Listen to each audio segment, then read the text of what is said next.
बढ़ते आगे, पटना के शंभू गर्ल्स हॉस्टल में नीट की स्टूडेंट्स के साथ हुई घटना ने पूरे बिहार के हॉस्टल्स में रह रही लड़कियों की सुरक्षा पर सवाल खड़े कर दिए हैं। पुलिस की थ्योरी तक सवालों में है। इस घटना के बाद से बिहार के गर्ल्स हॉस्टल को लेकर चौंकाने वाली बातें सामने आई है। बिहार की राजधानी पटना से एक ऐसी घिनौनी सच्चाई सामने आई जिसने सुरक्षा, व्यवस्था और मानवता दोनों को शर्मसार कर दिया है। पढ़ाई के पीछे छुपे देह व्यापार को इस जाल की वजह से हॉस्टल में लड़कियां बड़े अरमान लेकर आती थी कि वो पढ़ेंगी और अपना भविष्य बनाएंगी, लेकिन पटना के कुछ हॉस्टल्स में हकीकत इससे बिल्कुल उल्टा है। वहां पढ़ाई के नाम पर लड़कियों को रखा जाता है, जबकि पर्दे के पीछे देह व्यापार का एक संगठित नेटवर्क चलाया जाता है। लड़कियां वाकई पढ़ाई या नीट जैसी प्रतियोगी परीक्षाओं की तैयारी के लिए दाखिला लेती हैं। धीरे धीरे उन्हें इस गंदे धंधे की ओर ढकेला जाता है और अगर कोई लड़की विरोध करती है तो उसे डराने के लिए मानसिक दबाव, धमकियों और लालच का सहारा लिया जाता है। पटना में गर्ल्स हॉस्टल और कोचिंग में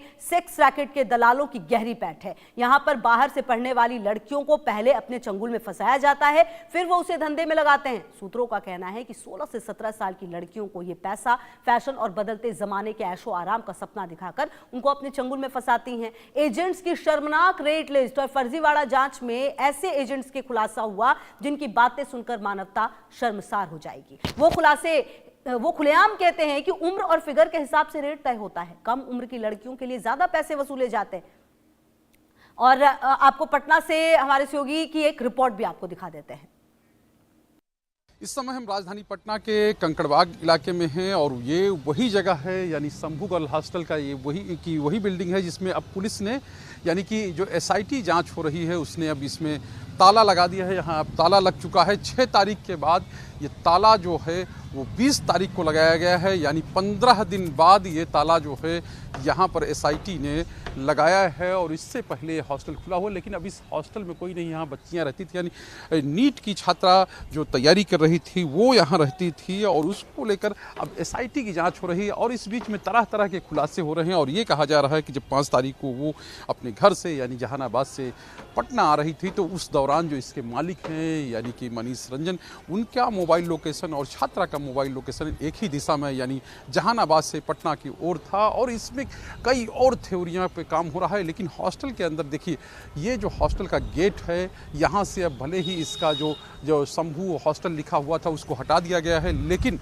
यहाँ पर एक चीज़ है कि CCTV कैमरे जो हैं वो लगे हैं, उनके जो वो लगे हुए 3 कैमरे लगे हुए हैं। और एक तरह से कहा जाए सुरक्षा को लेकर ये भी माना जाता है जो हॉस्टल्स होते हैं उसमें CCTV कैमरे होने चाहिए। इसके अलावा गार्ड होने चाहिए और कई अन्य, क्योंकि ये 4 मंजिल हॉस्टल है, ऊंचा हॉस्टल है, तो इसमें जो अग्निशमन और तमाम तरह के यंत्र जो हैं वो भी होने चाहिए। और जो सुरक्षा को लेकर मतलब CCTV यहाँ दिखता है, लेकिन अब चूँकि हॉस्टल ये बंद हो चुका है और अभी SIT की जांच जो है वो चल रही है। जो पीड़ित परिवार है यानी छात्रा के जो माता पिता हैं उनका अपना दर्द है, वो कह रहे हैं कि जो SIT है वो लगातार हम ही लोगों के ऊपर दबाव बना रही है, हमसे ही सवाल कर रही है, जबकि हमारी बच्ची की हत्या हुई है और साफ तौर पे हत्या की बात कर रहे हैं कि साजिश के तहत हत्या की गई है। और इस बीच में तमाम थ्योरीज पे काम जो है वो SIT है वो कर रही है। उसने पूछताछ भी की है, हालांकि कई सवाल उठ रहे हैं, कई जो विपक्ष है वो लगातार हमलावर है, प्रदर्शन हो रहे हैं और ये कहा जा रहा है कि जो आरोपित यानी जो हॉस्टल के मालिक हैं, जो कहीं मनीष रंजन, उनको गिरफ्तार किया गया है लेकिन उनको पूछताछ के लिए रिमांड पर अब तक नहीं लिया गया है। तो ये एक सवाल जो है लगातार पुलिस के सामने है। और दूसरी बात ये है कि इस मामले में संज्ञान जो है वो महिला आयोग ने भी लिया है और ये जो कहें कि मानवाधिकार आयोग के पास भी ये मामला जो है वो मुजफ्फरपुर के एक अधिवक्ता ने पहुँचाया है।